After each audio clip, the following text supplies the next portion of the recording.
Hi అండి. ఈ Sunday రోజు మా ఇంట్లో లంచ్ ఇలా చేశాను.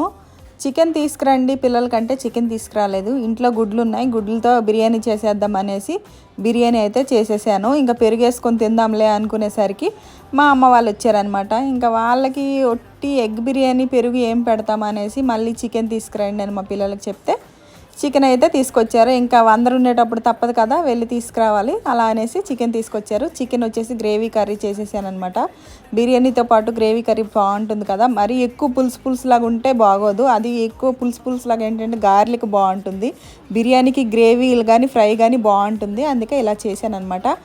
ఈ సండేకి ఇదైతే మేము చేసుకున్నాం. మీ ఇంట్లో ఏ లంచ్ చేసుకున్నారో కామెంట్ చేయండి. Egg biryani, chicken curry super అంటే సూపర్గా ఉంది, చాలా బాగా కుదిరింది. సో ఎంతమంది ఎగ్ బిర్యానీ ట్రై చేయాలనుకుంటే ఫుల్ వీడియో అనేది లింక్ పెడతాను, ఒకసారి వెళ్ళి చూసేసేయండి. చికెన్ కూడా పెట్టాను, ఒకసారి చూసేసేయండి. Bye bye.